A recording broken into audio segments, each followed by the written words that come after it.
Peace and all good to everyone, and once again welcome to our second talk on this webinar with this theme, maintaining resiliency through faith.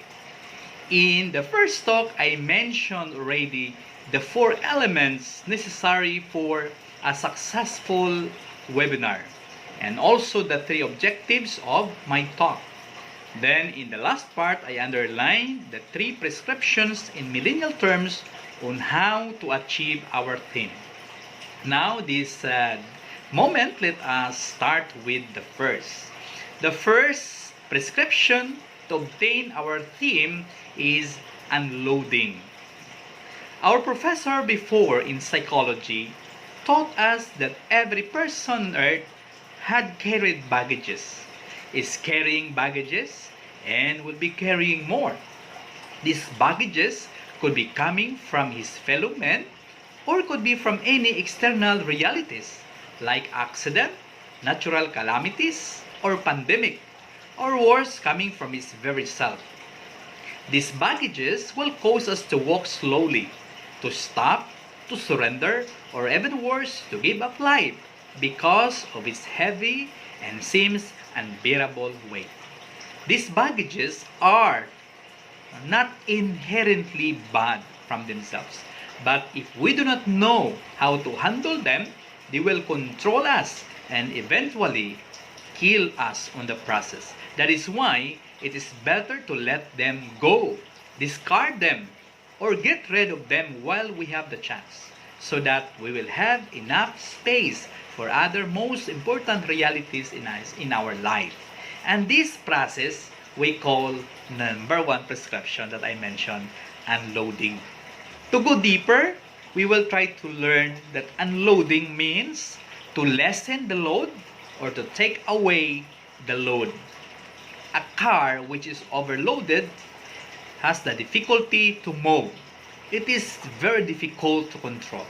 It's inclined to fall, to break, or even exposed to an imminent accident. Our hearts and our minds, or better to say our life, could be like a car. It can be overloaded with many baggages of hurts, of pains, of hatred, of fears, of worries, and anxieties. We need also sometimes to unload them, especially in this time of pandemic. Now that we are going to unload, let us check what are those things. We will unload, as I said, those sources of the baggages. And in this term, I use the term virus or virus. We will unload the virus in our life that will make our life difficult. So let us start with this virus. V, number one, stands for vices. It is an opposite of virtues. It means an habitual inclination to do bad. We can classify vices, could be external or physical vices like drugs, gambling, smoking, and drinking. These are vices we can easily see with our eyes. And then the second is moral vices. These vices are more or less hidden within us, and sometimes if we are not attentive, we will fall on these vices. What are these? First could be pornography. We can open the internet, we can watch movies, and sometimes it's easy for us, for the youth, to say it's normal to watch this. No, it's not. This is immoral. This is a form of moral, one of the moral vices. Could be masturbation or PMS or premarital sex, or even that of lying or cheating. These are moral vices, and there are more and more. I just cited few of those. In this time of pandemic, when we continually will be doing this, these realities will bring stress to us, will lead us to sin. Many people would ask me, Father, what is sin? If you explain it in a theological aspect, it is very sometimes deep. People who have no background on it, they will say, what is this? What is the sin? But I will say it in very confidential for people who are common. I will say sin comes from these three letters, S-I-N. No? S, Satanas, I, imo, and N, nako. So when you say sin, you are saying Satanas, imo, nako. So it will lead us to sin. Satanas, imo, nako. And if you are already living in sin, what will make you really is it will make you sad. These vices will make you sad. Your conscience will haunt you. And what's the meaning of sad? No? Again, I make an acronym SAD. No? Satanas, Ali, Diri. That's why it's called sad. No?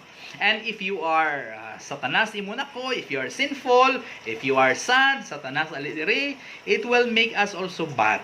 If we are sinful, it will make us bad. And bad, B-A-D, means batuna ako demonyo. No? So let us be careful and be attentive, no, to these vices that will bring us to sin, that will bring us to become sad, and to bring us also to that of becoming bad. No? They will appear good, comfortable, and pleasurable, but they are only temporary. The more we give in to them, the more they will demand for us. The more they will control us. They will eventually enslave us. There are so many young people today enslaved by these vices. Let us remember these wonderful thoughts. The unlimited desires of man will never be satisfied by this limited world, but only with the unlimited love of God. Thus, if we are already living on these vices, it's not yet too late for us. Let us renew ourselves. Go to confession. Start a new life. Repent and be happy. Unload your vices now. Now, let us proceed to the second. From the word virus, the second is insincerity. What does this insincerity mean? It means not true to oneself and also to others and also to God. It means dishonesty. It means being a liar, being a traitor. It means being a hypocrite, living in a life of hypocrisy. It means it's a challenge for us. For example, a particular example is studying our module and answering our activities honestly. Even our teacher is not checking it or no one is watching us. Honestly doing it is a bonus points for us in our journey. Many times, insincerity happens because we want to cover fault or sin with another sin. My beloved friends, we cannot correct a mistake by doing another mistake, but rather admitting the mistake and renewing to begin a new life after saying sorry for it. Many times, because of also of our pride, we tell lies to cover our weaknesses. Let us be honest and be sincere. We need to remember humility is power. Let us say yes when we mean yes and no when we mean no. Be ready to ask forgiveness if you committed something that is offending others, and also be ready to forgive if somebody is asking of your forgiveness. Let us remove in this pandemic time the mask of pretending and accept who and what we are. Let us change things that we can change and accept those we cannot change anymore. Let us unload insincerity. Now let us proceed to the number 3 in the virus, letter R. This is restlessness and sinfulness. Many young people today are falling to these traps of restlessness and sinfulness. We want to do many things at the same time. We want to change many realities. We feel boundless and unlimited. There is nothing wrong about it. However, if we are not guided and equipped well with this tremendous force within us, surely this will bring us to our own failures or damnation. We may abuse or misuse the goodness of our God and of others. We may misuse or abuse the talents, the knowledge and potentialities within us for our destruction. Our restlessness then will lead us to our own sinfulness. It will make our life miserable, empty, and meaningless. Do you feel emptiness, misery, and sense of unworthiness in your hearts? It can be a sign that you are falling already on this trap. Unload it while you have the chance. The fourth, very important, the letter U in the virus, and reasonable fears, worries, and anxieties. In this time of pandemic, I think all of us have fears, have worries, and anxieties. It is normal. It is a normal feeling for being a human. If you do not have this, you are not a human being. In fact, the Bible, there is an acclamation which says, "Do not be afraid." And this acclamation is being repeated more or less more than 700 times. Why? Because God knows that we will have this in our heart. In this pandemic, let us see what are our fears and worries. Fear of the COVID-19, to get sick, to be contaminated, to lose our livelihood, loved ones, or even our life. That is why we need to observe the proper safety protocols. These are factual fears brought by this COVID, and we admit it. However, let us not forget these biblical realities and have faith. First, all these things shall come to pass. The fear, the worries, the anxieties, this COVID-19, as mentioned in Isaiah chapter 65, verse 17. Second, God knows your life and He will not abandon those who trust in Him. To whom you put your trust. That is in Psalm chapter 9, verse 10. He also promised and said, "I will be with you until the end of time." From Matthew chapter 28, verse 20. So these are biblical verses assuring us that God will never abandon us. Therefore, let us not allow COVID-19 to conquer us.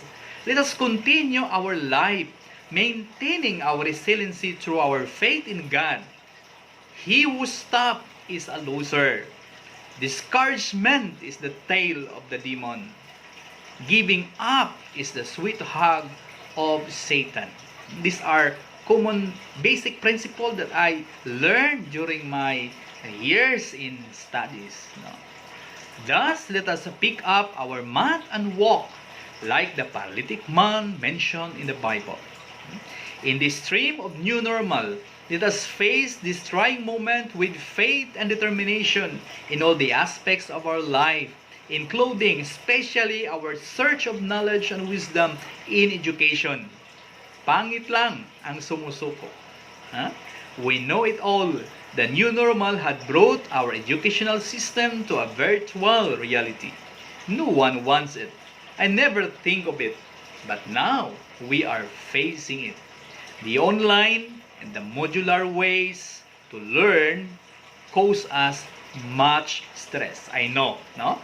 Both for the teachers making these materials, very difficult. Involves time, efforts, and everything. For the students, especially accessing the gadgets, it's very difficult.